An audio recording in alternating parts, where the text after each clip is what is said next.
जय बापू जी। आज से हम बापू जी की असीम कृपा से, राधा वृंदावन सुंदर की असीम कृपा से भगवत गीता आरंभ कर रहे हैं। ये भगवत गीता इसलिए हम आरंभ कर रहे हैं ताकि कई लोग तो भगवत गीता पढ़ते हैं, लेकिन उनका कहना है कि हम पढ़ते तो हैं लेकिन हमें समझ में नहीं आता है कि भगवान श्री कृष्ण हमें क्या समझाना चाहते हैं या उनका आदेश क्या है। लेकिन गुरु के माध्यम से हमने भगवत गीता को जैसे जैसे समझा है, जैसे जैसे भगवत गीता में लिखा है, जैसे उन्होंने हमें समझाया है, वही हम आपको समझाने का प्रयास कर रहे हैं। हम एक एक श्लोक पर डिटेल से चर्चा करने का पूरा प्रयास करेंगे। तो आइए आज से हम भगवत गीता का शुभारंभ करते हैं। आप भी सुनिए, दूसरों को भी लिंक शेयर कीजिए ताकि वो भी भगवत गीता का पूरा लाभ ले सके। तो आइए आज हम भगवत गीता को आरंभ करते हैं। आरंभ करने से पहले हम गुरु महाराज के चरणों में प्रणाम करते हैं। ओम अज्ञानतिमिरान्धस्य ज्ञानाञ्जनशलाकया चक्षुरुन्मीलितं येन तस्मै श्री गुरुवे नमः। श्री चैतन्य मनोभीष्टं स्थापितं येन भूतले स्वयं रूपं कदा मह्यं ददाति स्वपदान्तिकम्। इसका अर्थ है, मैं घोर अज्ञान के अंधकार में उत्पन्न हुआ था। मेरे गुरु ने अपने ज्ञान रूपी प्रकाश से मेरी आँखें खोल दी। मैं उन्हें सादर नमस्कार करता हूँ। श्रील रूप गोस्वामी प्रभुपाद कब मुझे अपने चरण कमलों में शरण प्रदान करेंगे, जिन्होंने इस जगत में भगवान चैतन्य की इच्छा की पूर्ति के लिए प्रचार योजना अर्थात मिशन की स्थापना की। आइए गुरु के चरणों में प्रणाम करते हुए हम दूसरा श्लोक पढ़ते हैं, फिर हम भगवद गीता को आरंभ करते हैं। वंदे अहम श्री गुरु श्रीयुतपदकमलं श्री गौरांग वैष्णवांशुच श्री रूपम साग्रजातं सहगण रघुनाथवितं तं सजीवनं सावधूतं साद्वैतं सावधूतं परिजन सहितं कृष्ण चैतन्य देवं श्री राधा कृष्ण पादान सहगण ललिता विशाखास वृंतश्च। अर्थात मैं अपने गुरु के चरण कमलों को तथा समस्त वैष्णव के चरणों को नमस्कार करता हूँ। मैं श्रील रूप गोस्वामी तथा उनके अग्रज सनातन गोस्वामी एवं साथ ही रघुनाथ दास, रघुनाथ भट्ट, गोपाल भट्ट एवं श्रील जीव गोस्वामी के चरण कमलों को सादर नमस्कार करता हूँ। मैं भगवान चैतन्य तथा भगवान नित्यानंद के साथ साथ अद्वैत आचार्य गदाधर, श्रीवास तथा अन्य पार्षदों को सादर प्रणाम करता हूँ। मैं श्रीमती राधा रानी तथा श्री कृष्ण को, श्री ललिता तथा श्री विशाखा सखियों सहित सादर नमस्कार करता हूँ। हे कृष्ण करुणा सिंधु दीनबंधु जगतपति गोपीश गोपीकांता राधा कांत नमोस्तुते। अर्थात हे कृष्ण, आप दुखियों के सखा तथा सृष्टि के उद्गम हैं। आप गोपियों के स्वामी तथा राधा रानी के प्रेमी हैं। मैं आपको सादर प्रणाम करता हूँ। तप्त कांचन गौरांगी राधे वृंदावनेश्वरी वृषभानुसुते देवी प्रणमामि हरिप्रिये। अर्थात मैं उन राधा रानी को प्रणाम करता हूँ जिनकी शारीरिक क्रांति पिघले सोने के सदृश है, जो वृंदावन की महारानी है। आप राजा वृषभानु की पुत्री हैं और भगवान कृष्ण को अत्यंत प्रिय हैं। वंशकल्पतरुभ्यश्च कृपा सिन्धुभ्यो एव च पतितानां पावनेभ्यो वैष्णवेभ्यो नमो नमः। मैं भगवान की समस्त वैष्णव भक्तों को सादर नमस्कार करता हूँ। वे कल्प वृक्ष के समान सबों की इच्छाएं पूरी करने में समर्थ हैं तथा पतित जीवात्माओं के प्रति अत्यंत दयालु हैं। श्री कृष्ण चैतन्य प्रभु नित्यानंद श्री अद्वैत गदाधर श्रीवासादि गौर भक्त वृंद। मैं श्री कृष्ण चैतन्य प्रभु नित्यानंद श्री अद्वैत गदाधर श्रीवासादि समस्त भक्तों को सादर प्रणाम करता हूँ। हरे कृष्ण कृष्ण कृष्ण हरे हरे, हरे राम राम राम हरे हरे। तो आइए गुरु को प्रणाम करते हुए हम आगे भगवत गीता का पहला अध्याय उस पर चर्चा करते हैं। अध्याय 1, कुरुक्षेत्र के युद्ध स्थल में सैन्य निरीक्षण। अब इस अध्याय के नाम से ही पता चलता है कि इस अध्याय में क्या बताया जाएगा। इस अध्याय का नाम है कुरुक्षेत्र के युद्ध स्थल में सैन्य निरीक्षण, अर्थात जहाँ ये युद्ध हुआ था वो स्थान क्या था? कुरुक्षेत्र था। और कुरुक्षेत्र में सेना का निरीक्षण किस तरह हुआ वो सब इसमें बताया गया है कि पांडव कितने थे, कौरव कितने थे और कितनी उनकी सेना थी, कितने हाथी थे, कितने घोड़े थे और ये युद्ध कहाँ हुआ था। और ये भी आगे बताया जाएगा कि युद्ध क्यों हुआ था। इसलिए इस अध्याय के नाम से ही हमें अध्याय का पता चल जाता है। तो आइए हम पहला श्लोक पढ़ते हैं। धृतराष्ट्र ने कहा, हे संजय, धर्मभूमि कुरुक्षेत्र में युद्ध की इच्छा से एकत्र हुए मेरे तथा पांडु के पुत्रों ने क्या किया। अब आप देखेंगे कि भगवत गीता का आरंभ एक प्रश्न से हो रहा है, अर्थात आध्यात्मिक जीवन में जिज्ञासा अति आवश्यक है। पहले ही श्लोक में जिज्ञासा की गई है कि मेरे तथा पांडु के पुत्रों ने क्या किया। जैसे कि हमारे गुरु महाराज श्री श्री कृष्ण के कृष्ण मधुसूदन बापू जी हमें समझाते हैं कि ये जीव का नेचर है, ये स्वभाव है जानना, जिज्ञासा करना। जैसे आपने देखा होगा कि कहीं भी कुछ गिरता है, जैसे कि हम घर में बैठे होते हैं, कुछ गिरता है तो तुरंत दूसरा व्यक्ति पूछता है क्या हुआ, क्या गिरा। या जब दो व्यक्ति बातें करते हैं तो हम पूछते हैं क्या बात हुई, उसने क्या कहा। या फिर हम न्यूज़ चैनल देखते हैं, हम ये जानना चाहते हैं कि संसार में क्या हो रहा है। तो जानना ये हमारी नेचर है, हम जानना चाहते हैं। लेकिन भगवत गीता हमें समझाती कि हमें क्या जानना चाहिए, क्या जानने योग्य है। जानना तो है, क्योंकि कई बातें हम जानना चाहते हैं। इसने मेरे लिए क्या कहा, वहाँ क्या हुआ, उसने ऐसा क्या किया। तो ये जानना ये हमारी टेंडेंसी है, लेकिन क्या जानना है, किसके विषय में जानना है। तो भगवत गीता के आरंभ में इस श्लोक से हमें ये समझाया जाता है कि हमें क्या जानना चाहिए। जैसे धृतराष्ट्र, उनको दुर्योधन के प्रति अत्यधिक मोह है। सिर्फ वो मोह के कारण इस युद्ध को रोक नहीं पाए, क्योंकि ये दुर्योधन की इच्छा थी कि महाभारत की युद्ध हो। इसे सबसे पहला प्रश्न इनका ये था कि धर्मभूमि कुरुक्षेत्र में युद्ध की इच्छा से एकत्र हुए मेरे तथा पांडु के पुत्रों ने क्या किया। तो ये जो क्या था ये एक जिज्ञासा है। तो इसी के द्वारा हम ये जानने का प्रयास करते हैं कि हमें क्या जानना चाहिए। तो हमारे गुरु महाराज हमें समझाते हैं कि हमें हमेशा वो ज्ञान हासिल करना चाहिए, वो जानना चाहिए जिससे हमारा कल्याण हो। जानने के लिए तो संसार में बहुत सारी चीज़ें हैं, लेकिन क्या उनसे हमारा कल्याण होगा, उससे हमें क्या लाभ होगा। हमें ये जानना, हमें वो जानना है जिसमें हमारा कल्याण हो।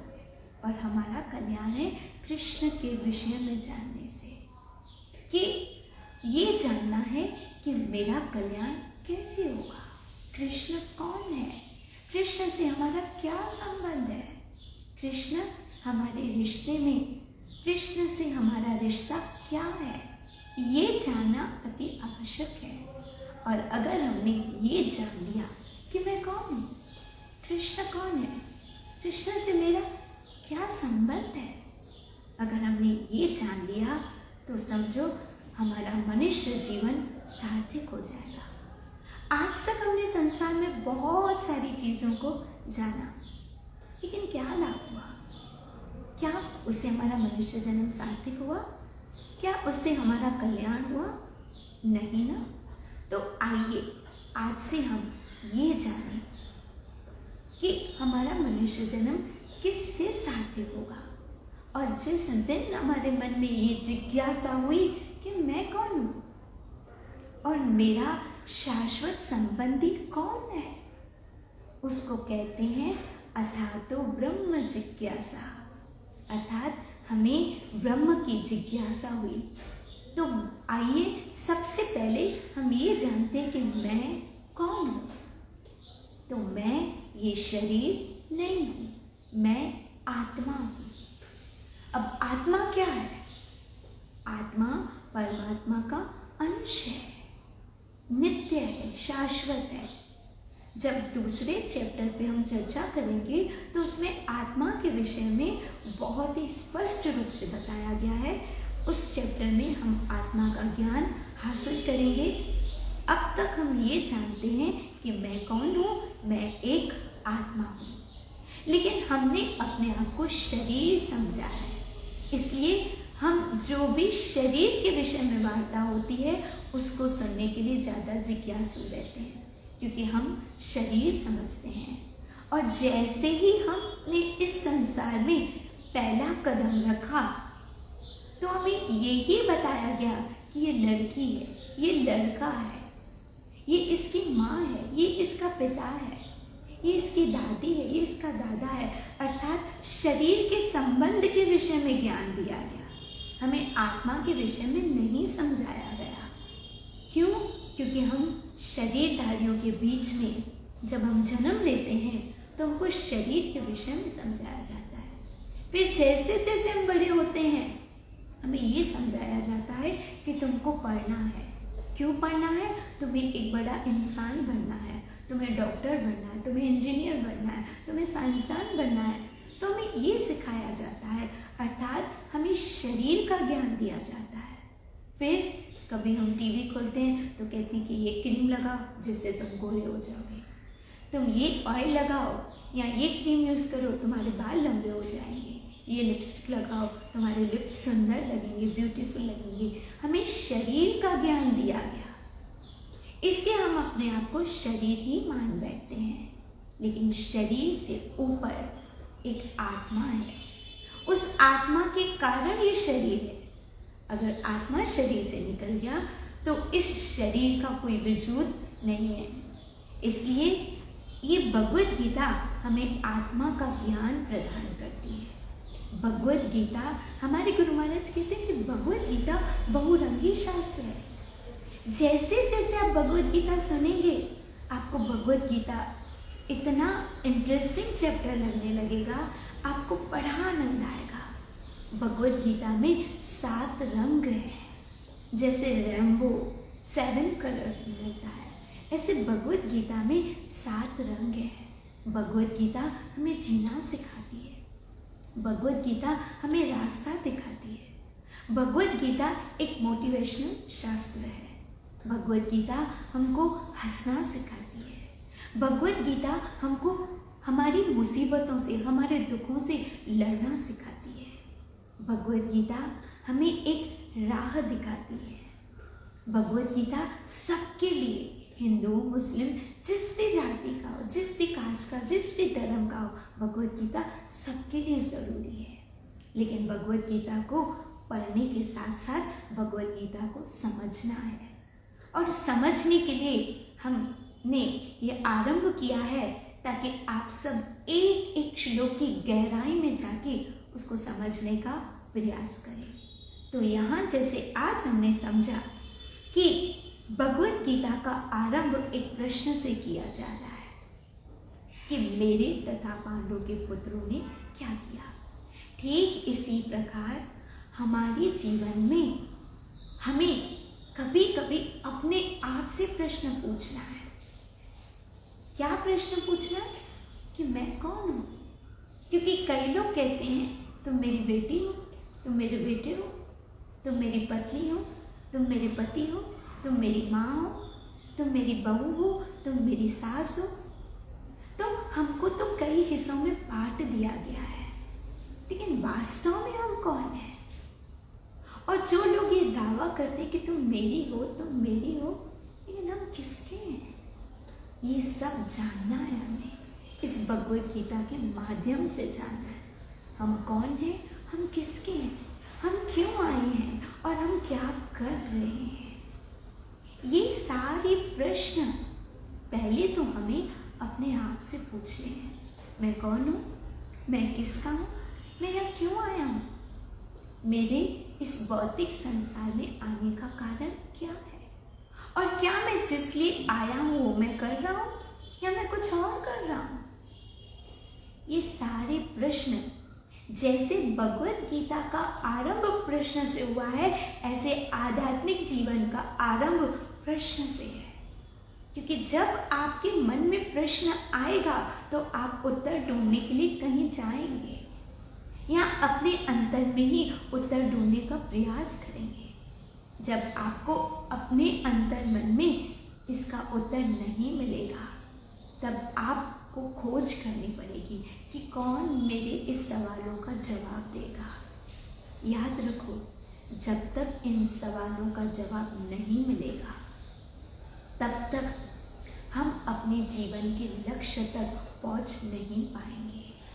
ये मनुष्य जीवन मुक्ति के मार्ग की आखिरी सीढ़ी है, और अभी अगर हमने मनुष्य जीवन को सार्थक नहीं किया, इन जिज्ञासाओं को उत्पन्न नहीं किया, इन जिज्ञासाओं का समाधान नहीं किया, हमारा मनुष्य जीवन कैसे सार्थक होगा।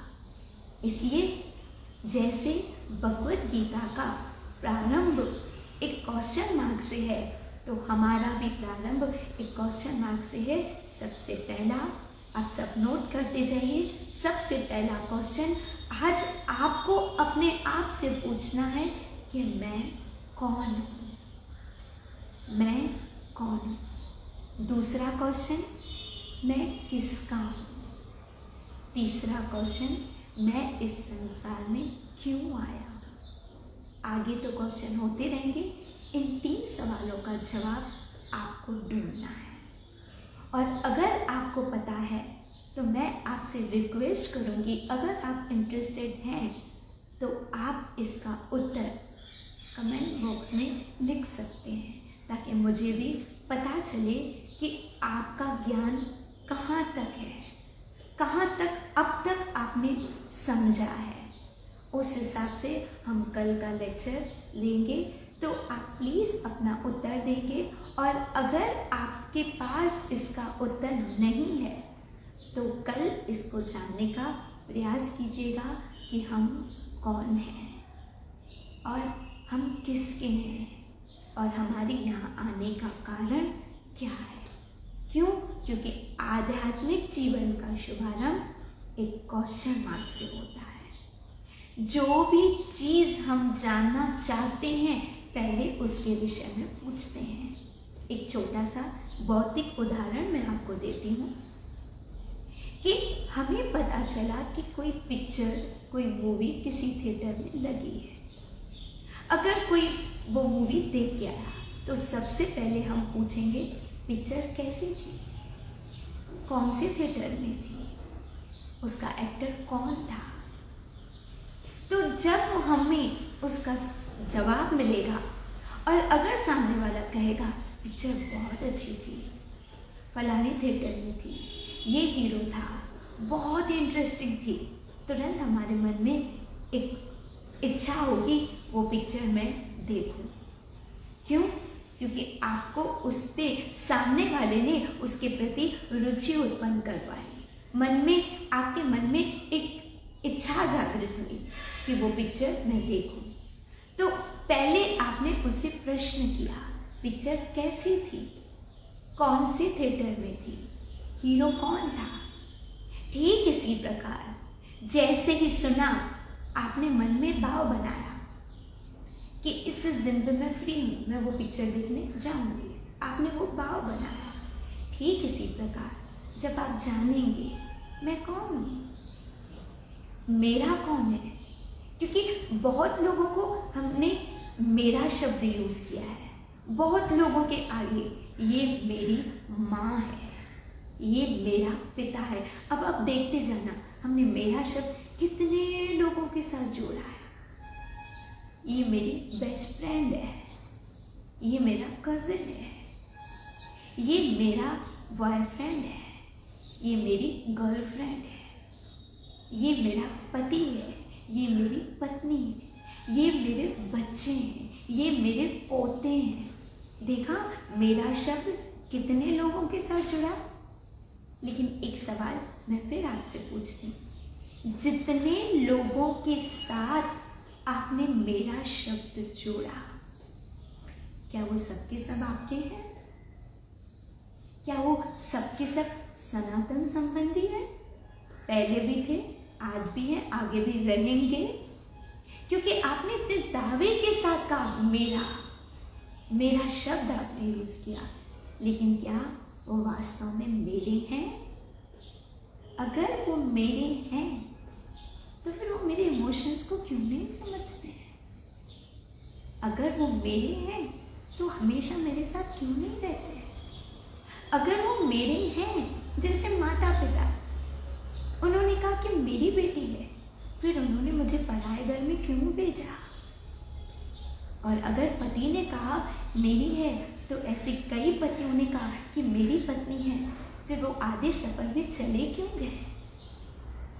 तो ये मेरा शब्द कई लोगों के साथ जुड़ा।